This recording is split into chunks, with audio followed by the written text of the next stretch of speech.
Hello friends, welcome to my channel excellent coaching. Group leaders of different theoretical stands में इन्होंने ये बताया हुआ है कि जो अलग अलग थ्योरीज हैं, जैसे साइकोएनालिटिक थ्योरी है, बिहेवियरल थ्योरी है, तो उनके ग्रुप लीडर कैसे अलग अलग तरीके से ग्रुप प्रोसेसेस में आगे प्रोग्रेस करते हैं, किस तरीके से ग्रुप प्रोसेसेस होते हैं। तो जैसे अगर ये बोल रहा है कि कोई ग्रुप लीडर है, जैसे कोई काउंसलर है, जो जिसका ग्रुप जो counsellor psycho analytical theoretical orientation का है, मतलब जो साइको एनालिसिस को यूज़ करता है अपनी थेरेपी में, अगर उसका कोई ग्रुप है जिसकी वो काउंसलिंग कर रहा है, तो वो क्या करता है काउंसलर, वो पहले तो ये समझने की कोशिश करता है कि ग्रुप में जो हर एक मेंबर है वो अपने एक्सपीरियंसेस को ना इमोशनली दोबारा एक्सपीरियंस करने की कोशिश करेगा, अपने एक्सपीरियंस को री एक्सपीरियंस करेगा, इमोशनली अपने बिहेवियर को रिपीट करेगा। हिज और हर अर्ली चाइल्डहुड एक्सपीरियंस, जो उसके अर्ली चाइल्डहुड एक्सपीरियंसेस हैं, उन नीड्स को पूरा करने की कोशिश करेगा, क्योंकि साइको एनालिसिस तो यही बोलती है ना कि हमारा बिहेवियर जो है वो हमारे अर्ली पास्ट एक्सपीरियंस की वजह से है, तो उसकी जो इन्फ्लुएंस है उसकी वजह से हमारा बिहेवियर है। तो जब भी ग्रुप एग्जिस्ट करेगा तो ग्रुप में हर एक मेंबर अपने उस बिहेवियर को री एक्सपीरियंस करेगा, रिपीट करेगा, और अपने जो पुराने नीड्स हैं उसको मीट करने की कोशिश करेगा। Group member will try to find satisfaction in the group through in much the same way they tried earlier and failed. तो यहाँ पे हर एक ग्रुप मेंबर ग्रुप में अपने आप को सेटिस्फाई करने की कोशिश करेगा उसी तरीके से जैसे वो करता आ रहा है और जिसमें वो पहले फेल हो चुका है। द साइकोएनालिटिक ग्रुप लीडर, अब ये साइकोएनालिटिक ग्रुप लीडर कौन है? जो काउंसलर है, जो साइकोएनालिसिस थेरेपी का यूज कर रहा है। वो क्या टीच करेगा वहां पे ग्रुप में जो लोग हैं उनको? How to satisfy the needs in appropriate and effective way, कि वो अपने नीड्स को कैसे सेटिस्फाई करे लेकिन अप्रोप्रिएट तरीके से और इफेक्टिव तरीके से। The leader is also sensitive to the phenomena of group transference as a whole and individual transference occurring simultaneously within the group. और वहाँ पे जैसे हमने साइको एनालिसिस में पढ़ा था कि ट्रांसफरेंस प्रोसेस को भी बहुत एम्फेसिस दिया जाता है, तो यहाँ पे भी काउंसलर या लीडर ये ध्यान रखेगा कि यहाँ पे भी ग्रुप ट्रांसफरेंस भी हो सकता है, या ग्रुप के अंदर ही हर एक इंडिविजुअल भी ट्रांसफरेंस प्रोसेस कर सकता है। तो काउंसलर ये चीज़ इंटरप्रेट करेगा कि ट्रांसफरेंस और रेजिस्टेंस जो है वो चीज़ यहाँ पे हो सकती है, तो उसकी interpretation in order to free the clients unconscious, तो उसकी इंटरप्रिटेशन करना काउंसलर का काम है कि कैसे ग्रुप के अंदर लोग ट्रांसफेरेंस और रेजिस्टेंस कर रहे हैं, उसको काउंसलर इंटरप्रेट करेगा ताकि वो उसके क्लाइंट के अनकॉन्शियस मोटिव्स को या अनकॉन्शियस डिजायर्स को बाहर ला सके, फ्री कर सके। The analysis focus on the behavior of both the individual members of the group and or the behavior of the group as a whole, मतलब पूरे ग्रुप का एज अ होल जो behaviour है उसको एनालाइज करेगा, या हर एक मेंबर का इंडिविजुअली उसमें जो बिहेवियर है। तो कहने का मतलब ये है कि अगर ग्रुप काउंसलर का जो काउंसलर है, ग्रुप जो बना हुआ है काउंसलिंग का, उसका जो काउंसलर है अगर वो साइको एनालिसिस का यूज करता है, तो वो उसमें साइकोएनालिटिक थ्योरी के सारे फैक्ट्स जो हैं उसको अप्लाई करेगा कि चाइल्डहुड एक्सपीरियंसेस इंपॉर्टेंट हैं, उस चीज़ को देखेगा। फिर हमारे जो अनफुलफिल्ड डिज़ायर्स हैं उसको हम फुलफिल करने की कोशिश कर रहे हैं ग्रुप में, तो उस चीज़ को ध्यान में रखते हुए इंटरप्रेट करेगा लोगों के बिहेवियर को।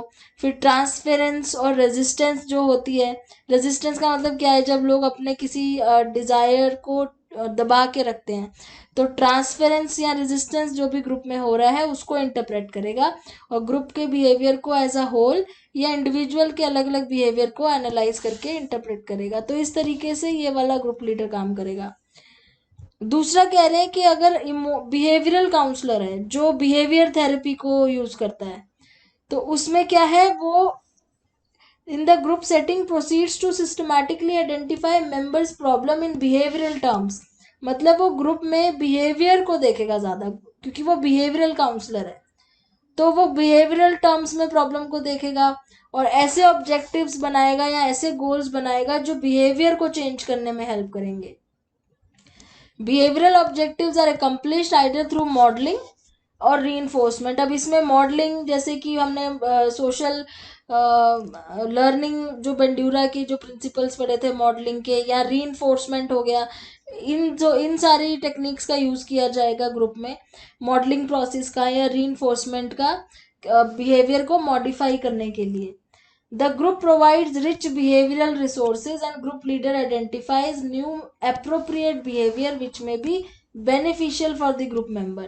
तो वहाँ पे जो appropriate behavior होगा उसको identify किया जाएगा ग्रुप में, और ग्रुप मेंबर को अपना behavior चेंज करने में हेल्प की जाएगी by observing। मॉडलिंग का क्या मतलब होता है? देख के चेंज करना। Other members of the group और द लीडर हिमसेल्फ, मतलब या तो दूसरे मेंबर्स को देख के अपना बिहेवियर चेंज करो या काउंसलर को देख के अपना बिहेवियर चेंज करो। तो मॉडलिंग प्रोसेस से बिहेवियर चेंज करने में हेल्प करी जाएगी। The behavioural oriented group are also use to dispense reinforcement. तो रीइंफोर्समेंट का भी कई बार इसमें यूज करते हैं, जैसे पीयर प्रेशर, ग्रुप मेंबर्स आपस में एक दूसरे को एनकरेज या डिस्करेज करेंगे किसी बिहेवियर को लेके, ठीक है। और ग्रुप लीडर में help the members to learn to give or withheld reinforcement thereby making the consequences of an individual। मतलब ग्रुप के जो भी उनके बिहेवियर का जो भी कॉन्सिक्वेंस है उसकी रिस्पॉन्सिबिलिटी लेना इंडिविजुअल को सिखाएंगे कि जो कॉन्सिक्वेंसेज है उनको ध्यान में रखते हुए बिहेव करे। तो इन सब चीज़ों को बोलते हैं ग्रुप कॉन्टीजेंसीज। ग्रुप के अंदर जो हो रहा है ये सारा काम जो बिहेवियरल ग्रुप लीडर करवा रहा है, जिसमें वो रीइंफोर्समेंट भी कर रहा है, मॉडलिंग प्रोसेस भी यूज कर रहा है, कई बार रीइंफोर्समेंट दे के और कई बार रीइंफोर्समेंट को रोक के, विदहेल्ड करके, और उसके जो कॉन्सिक्वेंसेज है उसके थ्रू बिहेवियर चेंज कराना, इन सब चीज़ों को ग्रुप कंटीजेंसीज बोलते हैं, जिससे बिहेवियरल काउंसलर बिहेवियर में चेंजेस लेके आता है। फिर रैशनल इमोटिव थेरेपिस्ट है अगर, तो वो रैशनल इमोटिव थेरेपिस्ट क्या करेगा क्लाइंट को चेंज करने के लिए? With in the group members help each other in identifying illogical emotionally driven behaviour. तो यहाँ पे लॉजिक, रैशनल मतलब क्या होता है? लॉजिक, और इमोटिव मतलब इमोशनल। तो यहाँ पे इलॉजिकल बिहेवियर को टारगेट किया जाएगा और इमोशनली ड्रिवन बिहेवियर को टारगेट किया जाएगा, और उस पर्टिकुलर ग्रुप के कॉग्निटिव और रैशनल बिहेवियर में चेंजेस लाने के लिए रीजनिंग का यूज़ करा जाएगा, परसुएशन का यूज़ किया जाएगा, रोल प्लेइंग का यूज़ किया जाएगा। इस तरीके से उसके रैशनल थिंकिंग को और उसकी इमोशनली ड्रिवन बिहेवियर को एक तो रैशनल थिंकिंग, इरैशनल को रैशनल थिंकिंग में चेंज करा जाएगा, और जो उसकी इमोशनली ड्रिवन बिहेवियर है उसको भी रैशनल बनाने के लिए हेल्प की जाएगी। फिर जेस्टॉल्ट थेरेपिस्ट है अगर, तो जेस्टॉल्ट में तो एज अ होल पे ज़्यादा फोकस किया जाता है, working together as a whole. तो इसलिए यहाँ पे क्या कर रहे हैं? Getting it all together. तो यहाँ पे लोगों के जितने भी एक्सपीरियंसेस हैं उसका मीनिंगफुली होल, मतलब उसके मीनिंग को ढूंढना, to form a meaningful whole when there is a smooth transition between दो सेट ऑफ एक्सपीरियंसेस। तो जो उस टाइम पे लोग एक्सपीरियंस कर रहे हैं ग्रुप में उसका एक मीनिंग निकालना all together as a whole, और अपने आसपास की चीज़ों को ज़्यादा फोकस करना, अपने आसपास का अवेयरनेस को बढ़ाना, जिसको हम फिगर और बैकग्राउंड रिलेशन बोलते हैं। ये जो मैंने आपको जेस्टॉल्ट थेरेपी में बताया था कि हम जिसके ऊपर ज़्यादा फोकस करते हैं वो हमारे लिए फिगर हो जाता है, और जो चीज़ पे हम ध्यान नहीं देते वो बैकग्राउंड में चला जाता है। तो यहाँ पे वो ये चीज़ एक्सपीरियंस करना, प्रैक्टिस करना कि क्या चीज़ आपके लिए फिगर होना चाहिए और क्या बैकग्राउंड होना चाहिए, और बैकग्राउंड के ऊपर भी ध्यान देना है। ऑल टुगेदर मतलब अपने एक्सपीरियंस को एनरिच कर रहे हो। The gestalt group work towards this end by using members perception. तो उनके खुद के परसेप्शंस को यूज करके इस तरीके से उनके एक्सपीरियंसेस को मीनिंगफुल बनाया जाता है, जिससे उनके कॉग्निशंस को और बिहेवियर को चेंज कर सकते हैं। फिर कॉग्निटिव थेरेपिस्ट क्या करता है? वो तो उसके जो ग्रुप मेंबर्स होते हैं उनकी जो इमोशनल, सोशल और इंटेलेक्चुअल अपॉर्चुनिटीज़ के थ्रू उनके एक्सपीरियंसेस को और एनरिच करने में हेल्प करता है, ताकि उनके जो भी कॉग्निटिव प्रोसेसेस हैं वो और ज़्यादा बेटर हो सके। तो इसमें ग्रुप इंट्रैक्शन कराई जाती है ताकि वो लॉजिकल प्रोसेसेस के ऊपर ज़्यादा ध्यान दें, दुनिया को, वर्ल्ड को समझने में, और एक बेटर अंडरस्टैंडिंग ऑफ देमसेल्फ, अपने आप को समझने में। अब इंडिविजुअल और ग्रुप काउंसलिंग में सिमिलैरिटीज क्या हैं?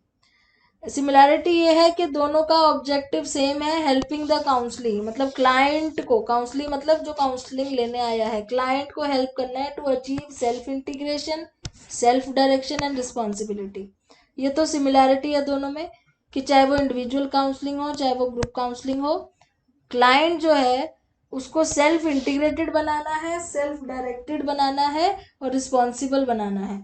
इन both the techniques the counsellor presents an accepting permissive climate.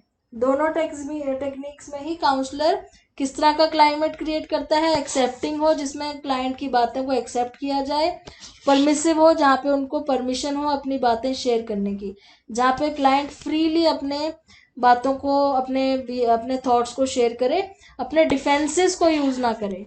Defence हम कब यूज करते हैं, जब हम अपनी बात को कहीं ना कहीं हमें छुपाना पड़ता है या अपने आप को डिफेंड करना पड़ता है। Both the techniques aim at clarifying feelings, restatement of the content and the like. तो मतलब अपनी फीलिंग्स को क्लैरिफाई कर सकें। काउंसलर क्लाइंट को हेल्प करता है अपनी फीलिंग्स को समझने में और अपना एटीट्यूड को बदलने में। और बोथ ही टेक्निक्स में प्राइवेसी और कॉन्फिडेंशियलिटी ऑफ रिलेशनशिप बहुत इंपॉर्टेंट है। डिफरेंसेस क्या है इंडिविजुअल और ग्रुप काउंसलिंग में? इंडिविजुअल काउंसलिंग 1-to-1 होती है, फेस टू फेस होती है, रिलेशनशिप ज़्यादा इंटीमेट होता है, रेपो बिल्डिंग होती है काउंसलर और काउंसलिंग के बीच में।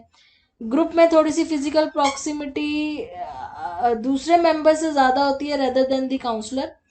और ग्रुप द क्लाइंट में obtain solace from the knowledge, और ग्रुप में ना क्लाइंट को ये जान के बहुत अच्छा फील होता है, मतलब ये जान के अच्छा फील होता है कि दूसरे लोगों के साथ भी सेम प्रॉब्लम्स हैं और वो भी इस प्रॉब्लम से डील करने के लिए आए हैं।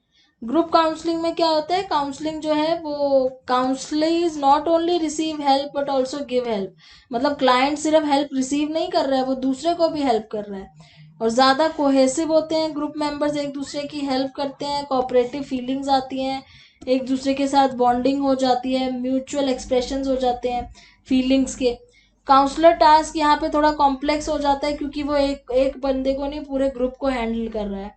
ही has not only to follow sense and appreciate what a member says but also this affects her other members and their reaction. मतलब जो एक पर्सन बोल रहा है उसको फॉलो करना है और ये भी देखना है कि उसका असर दूसरों पे क्या हो रहा है। तो counsellor in a group counselling situation has more demands to satisfy.